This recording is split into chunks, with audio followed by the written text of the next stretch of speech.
$90,000. That's how much the brand that we have been documenting for the past few weeks has generated. We started this brand on September 20, and now 3 months later, well, not yet 3 months, but it will be 3 months when this video will be uploaded. And 90K, incredible journey, incredible. I told you guys this product, we took it for basically I believe the first week it made 3K, and from one day to another, it's 90K now. We are going to scale this little baby right here as much as we can to show you that dropshipping is still well alive in 2024, going forward on 2025. Let's be honest, I think this video will be uploaded by the end of 2024. So wish you all Merry Christmas, Happy New Year, love you all. Okay, so the road to $90,000. How can you achieve those numbers? As you can see, the brand from September 20 to December 16 generated $93,000 in sales. So how can you achieve results like this without destroying your bank? Because everybody's launching brands, launching products, launching different things, and how can you achieve those results without destroying your bank? That's what we're going to see today. And we're going to see multiple points that are going to help you on your dropshipping journey. So there's 3 major points that you need to understand when you start making money. The first thing is follow one strategy consistently. Guys, look, I'm going to repeat myself probably 500 times. I'm not going to get tired because I need you to understand this point. You need to follow one strategy, not 3, not 5, 1. Master one strategy, master one platform, and then eventually switch to another one when you have conquered enough your platform. And what is conquered? Well, it means that you're making money consistently in your platform with your strategy. So don't venture yourself into something else if you haven't succeeded with what you're doing. So what is the second step? Test weekly. In this brand, we have been testing every single week. Obviously, we have been testing as much aggressively as our personal brands, obviously, because this is just like a case study and we're just having fun with this. And we're basically testing maybe 2, 3, 4 products a week, nothing too crazy, but still being able to test product consistently allowed us to find multiple winners and multiple product that made sales consistently. Obviously, we have a big hitter, let's say a product that makes most of the sales, but we still have a low tier winning product that makes maybe 20% of the sales, 15% of the sales, and that's not nothing, to be honest. So test consistently. Doesn't matter what your budget is, find a sweet spot for your budget and test consistently. So if your budget is, let's say, around, I don't know, $100 per week, then test for $100 per week. If you're testing, let's say on TikTok, $100 per week would allow you to test maybe 2, 3 products. If you're doing it on Facebook, maybe 1 to 2 products. So find your sweet spot. If it's 1 product a day, then okay, you're in the 1%. But if not, find the spot that it is the right one for you. Guys, me and my brother, we started with 0 money in dropshipping, 0, and we were able to make it work. So nowadays, it takes a little bit more money, but you can make it work too. So control your emotion. That's the third thing, the third point that is extremely important. Why? Because you're going to be overwhelmed by some days. An example, you can go from a Sunday that you're making 3K in one day, and the other day you're making 0, or making not 0, but let's say you're making maybe 1K, and you're like, what's going on? What's happening? Why I'm not making 3K now? I've been making 3K for Friday, Saturday, and Sunday, and now Monday I'm making 1K. Is this product dead? What's going on? And you're going to make some mistakes. You're going to want to change your website, change your offer, change so many things that are not necessary. And what you need to do is you need to stick with your plan.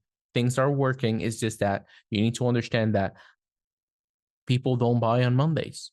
Go at the grocery store on a Monday and go at a grocery store on a Saturday, you'll see the big difference. That's the same thing that happens to your Shopify store.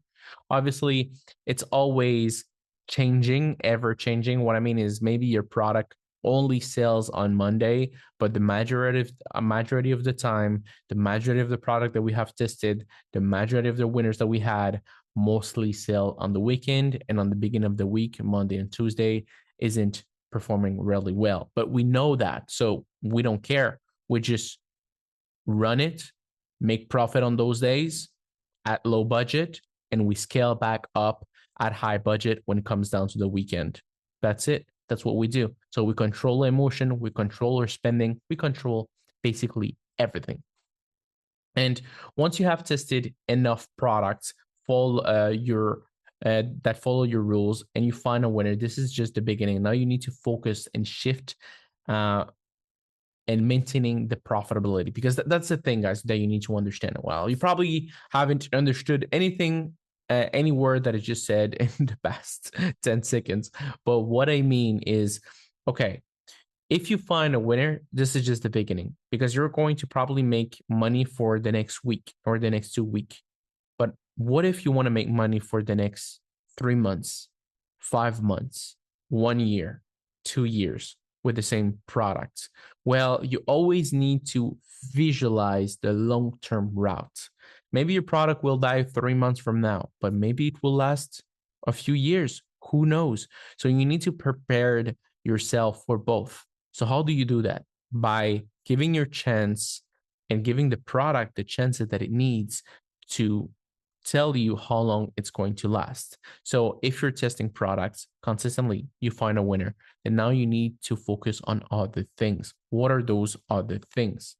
Well, at this stage, it's all about testing new creatives and new interests. As you can see, took a little screenshot right here of a few interests that we've tested with new strategies. Okay. So once you have tested enough products, followed your rules consistently, and you find a winner, this is just the beginning. Now the focus shifts to maintaining profit for weeks, months, or even years, like I just said. At this stage, it's all about testing new creative and new interest. So what are my rules? Never test new creative with new interest.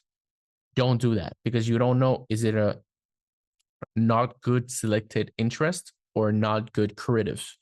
And you need to know which one of those it is. So you want to test new interest with your top performing creatives. That's what you want. And you want to test your new creatives with your top performing interest. Simple. And the third is, you never know what works, to be honest, on Facebook. You never know. So sometimes a product could work with one strategy and could work with another strategy. So what do? You test everything. You do CBO, you do ABO, you do Advantage Plus campaign, you do everything. Obviously, what you want to do is you want to try everything for the first month. And then after that you've tried everything that you can, you're basically going to see like, okay, CBO doesn't work for me. Advantage Plus works for me. ABO doesn't work that much, but certain interest does. And you're going to mix a little bit of what works and remove what doesn't work. And that's basically what happened to our brand right here. As you can see, we've been testing different things. And boom, now we're like, okay, we know what works. Boom, boom, boom, testing creative, finding new interest, and just making sure that we're profitable in the long run. So that's basically what you want to do, guys. You want to follow those rules, start testing consistently. When you start testing consistently, then eventually you'll find a winning product. When you find a winning product, then you need to start finding new creatives and new interest, and cycling always. And it's not because you find an interest now, an example that I'm going to give you, because like I said, it's not like you find an interest now that this interest will work forever. Maybe this interest will work for 3 days. Maybe this interest will work for 3 months, for 3 weeks. We don't know. So you always need to test new interest to always find new pocket of audiences that will be interested in your product. So how can you find new pocket of interest that will be interested in your product? Just test different interest. That's it. That's what you want to do. So do those things. And as you can see, you will find different interests. As you can find on here, I found clothing, I'll find coat, I'll find North Face. North Face, to be honest, was the most performing interest at the beginning. Now it's not even bringing one sale. Now every time that it tests with North Face is simply not working. So clothing are working. I find on the interest as an example of, I think it's called shopping something. It's like another interest, shopping retail, shopping online. I think it's shopping online, and it is working amazingly well. And as you can see, it's all about cycling those new interests, testing those new creative. It will maintain a stability in your store. So you guys, this is the video of today. If you have any question, just let me know. Again, another video. We'll speak again when we raise the bar at 100K. That's a nice milestone. So 7K, we make around with this brand by this time, maybe 2 to 3K per day. And on the worst days, let's say on Monday, we'll make 1K point something. So I think in 3 to 5 days, we can reach that 100K milestone. So that's crazy, guys. That's crazy news. So yeah, wish you all an amazing rest of your day. Love you all. See you on the next video. Don't forget to like, comment, and subscribe. And speak to you soon. Peace out.